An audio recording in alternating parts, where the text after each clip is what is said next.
going to be talking about root words. And who can read me the definition of what a root word is? Kaylee. A root word is a word that has a prefix, suffix, or both added to it. Underline the root words in the following sides. Circle the prefix or the suffix. Okay, so I'm going to show you some root words, and I will have people come up and help me. You have to underline the base word and circle the prefix or the suffix. What's a prefix? What part of the word does it come in? Does it come in at the beginning? Arden. Oh, free. Oh. Alex. Beginning. And so the suffix will come where, Jalen? At the end. So let's look at some of these. We've been practicing. So these should not be new, but who thinks they can come show me on unzipped? James, come show me the base word. Underline that for me, and then circle the prefix and suffix. Yeah, use this one right here.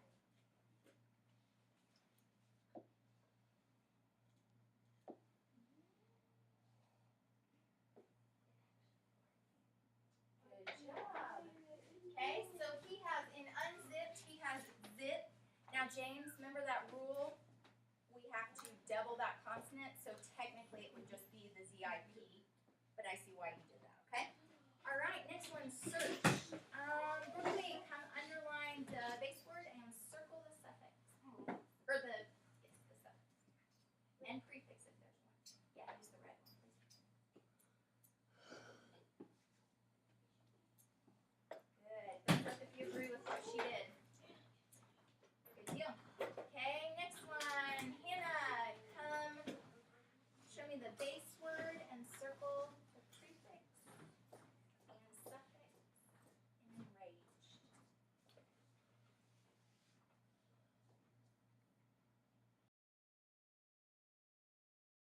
Great. So today we're going to be talking about root words.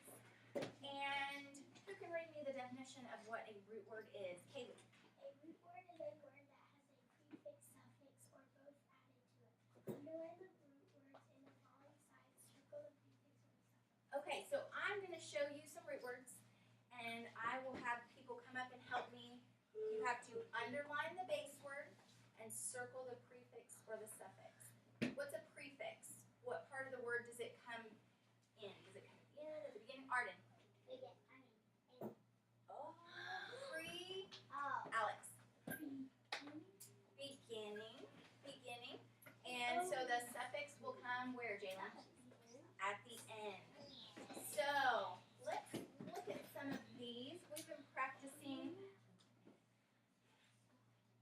So these should not be new, but who thinks they can come show me on unzipped? James, come show me the base word. Underline that for me, and then circle the prefix and suffix. Yeah, use this one right here.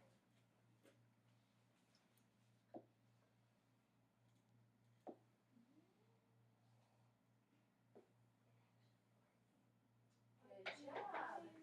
Okay, so he has in unzipped, he has zip. Now, James, remember that rule?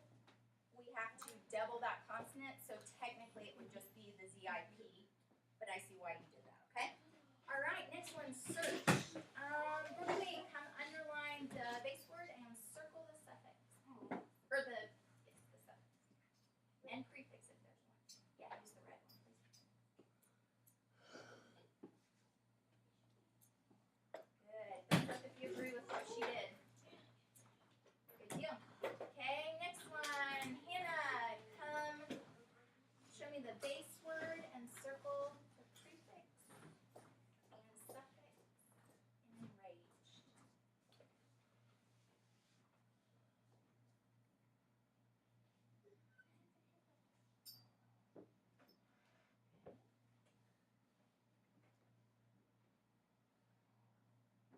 Okay.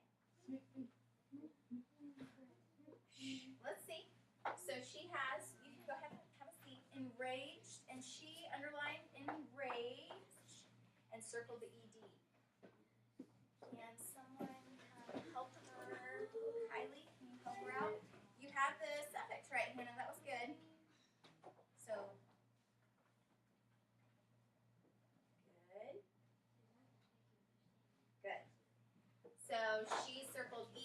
because that's our prefix. And rage, she underlined for our base word. Okay, let's look at some more. You guys seem to get this pretty well. Okay, Charles, do dismount. And while he's doing dismount, what do you think dismount might mean? We worked with those prefixes and suffixes earlier this morning. Use the marker, please. Kaylee, what do you think dismount means? It's where you're on, like, You get off. So what did dis mean this morning when we did that worksheet? Workley? Not or opposite, right? So if she did the opposite of mount is to get on, she got off. Okay? And prefixes and suffixes. So what we're gonna do is we're gonna play I have, who has, and we are going to use base words, okay? So because we'll have to get on the outside of our room in a circle, that means you need to use a loud voice so that we can hear you. Yes, ma'am. So that the next person who has the card can hear you. So, Leanna. I thought you said you were gonna have a computer on. It is on. The screen will go black. Okay, so I want you to stand up and quietly get in a circle, and I will hand you your card. Alex, we're not running. You know what? Actually, those of you over here, come down this middle because we don't have to make that big of a circle. You can kind of make a semicircle. Hey, Jalen and Brinley and Chris, come over this way. Card. I've already had this come up. Can I see a card? Are we bending these and folding these? No, ma'am. We have to use these for more than just one time. So you need to make sure that you're treating them correctly and not bending them. Okay, so who has the first card? Let's start. I have the first card. Who has the base word in unbelievable? If you don't have it, then you shouldn't be saying anything. Who has the base word in unbelievable? You have it?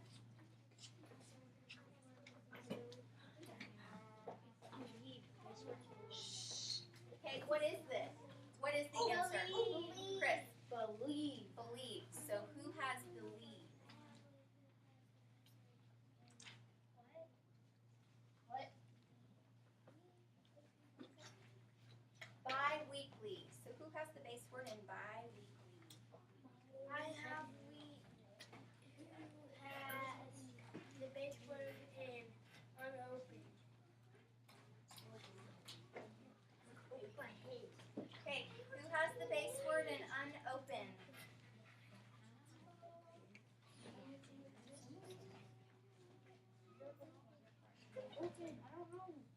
Who has the base word in unopened? Who has open? Open. Who has open? Say- I have open. Who has the base word in misunderstanding?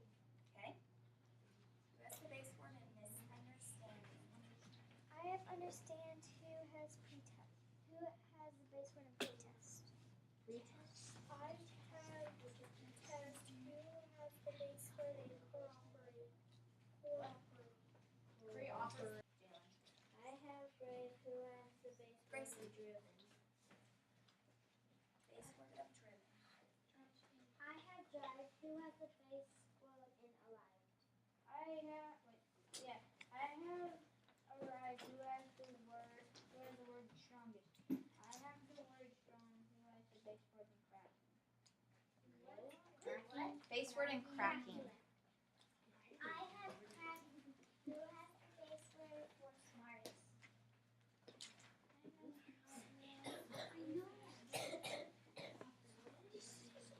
Hey, you're gonna have to read it louder so you can hear you.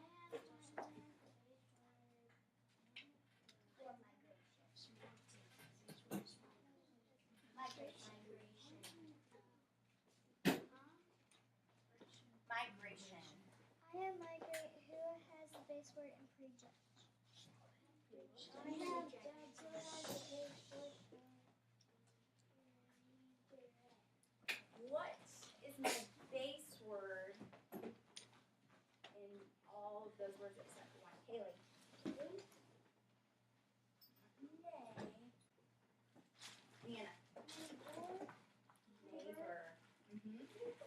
we have neighbor in A. We have neighbor in B. We have neighbor in C. So what one doesn't belong? Hannah? Huh? D. Unfriendly. What is my base word in unfriendly? Kaylee? Friend. So we'll circle D because that one doesn't belong. And it says they want us to replace it with a word that will fit in this word family. So what's one I can add, Nathaniel? Neighborly. Neighbor. Okay. So if you're not unneighborly, you're neighborly. That's unneighborly. You could also do neighbors. That would be another one you could do. Okay, let's do number 2 together, and then I'm going to set you on your own. Okay, what's my base word? Those 3 out of 4. Gracie.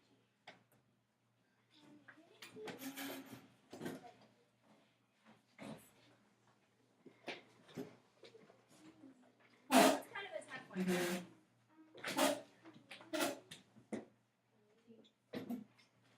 It's community.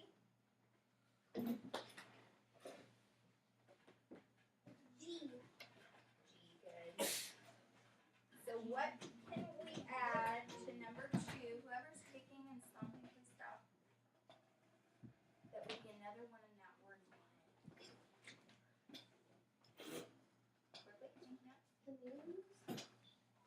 Communes. What's that thing called when you, I think it's when you're Catholic, and you take your first communion. Let's do that one.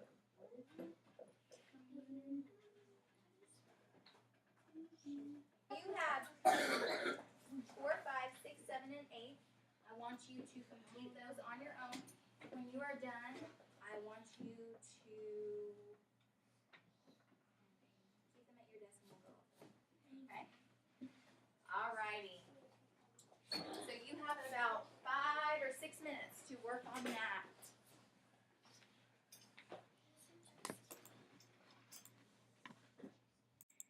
So some ways that I planned for a high level of student engagement was throughout this lesson, I wanted them to get up and move and have different ways of applying and understanding the concept we were reviewing, which was base words along with suffixes and prefixes. The first thing I had them do was a smartboard activity where they would come up and they actually used the pens to write on the smartboard. And they love when they get to use the smartboard. So I knew that they would like this and want to pay attention because a rule most of the time when we do things that are a little bit out of the ordinary is I'm not going to call on you if you are out of your seat or you're talking or you're doing basically not what you're supposed to. So they all definitely wanted a turn, and so they were on their best behavior and very engaged so that they could be called on. And the second thing we did was an I Have Who Has game, and they really like these. We do these for different activities throughout the year, and so this one was a base word, I Have Who Has. So they were familiar with the game, and it got them up and moving.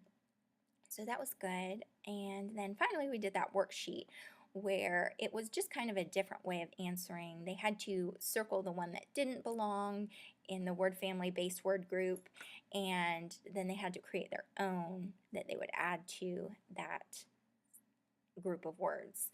So it was just a little bit different than here's your answer or here's your choices and then here's what you have to answer. So I was hoping that would get them engaged more so as well. I perceived the smartboard activity went fairly well. I had all of their attention most of the time.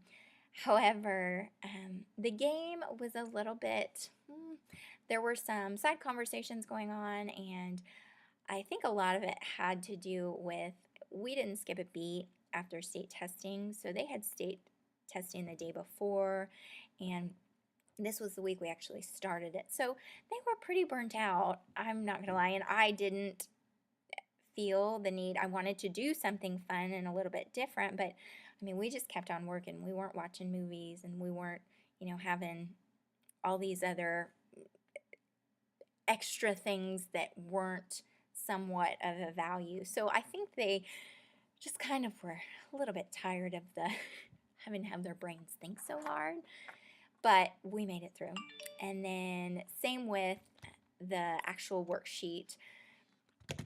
It was just kind of one of those things where I felt like they were engaged, but I know had it been maybe a different time of year or a different scenario, it was also a Friday, so they're not always as highly engaged on Fridays as they might be in the middle of the week. But I think that they overall did really well and were engaged throughout the lesson. Challenges that arose relating to the engagement and how I handled them. The PowerPoint actually was not working the day before because I had initially wanted it to do work the day before. So the PowerPoint and our smartboard were having issues, but luckily we got those sorted out because I was worried. I know how much they love the smartboard and they really do well with it. So I wanted to make sure that they could use that and have some practice with that. Otherwise the lesson might not have been quite as engaging. We had a lot of allergies in the room as well. So lots of coughing, and coughing usually I need a drink, I need to leave, but nothing too major, just, everyday type of dealings. The approach that I will change in future lessons based on what I learned, I would really like to maybe break this mini lesson up just a little bit more. And just because I know how much they love the smartboard, maybe spend some more time on the smartboard or have them work in partner groups, or even just groups in general, that we could go over this together and then one day, they rotate and a group does a smartboard at a time. So it's a little bit smaller of a group rather than, I have 26 kiddos and each one takes so many minutes to come up and do their work on the smartboard. And I think that would just create more engagement because it's a smaller group and because they're getting more practice with something that they're really liking. So maybe if I could just break this whole lesson into groups where they could practice more so in a smaller setting and they would get more turns and practice. So overall though, I think it went well and I really enjoyed teaching the lesson.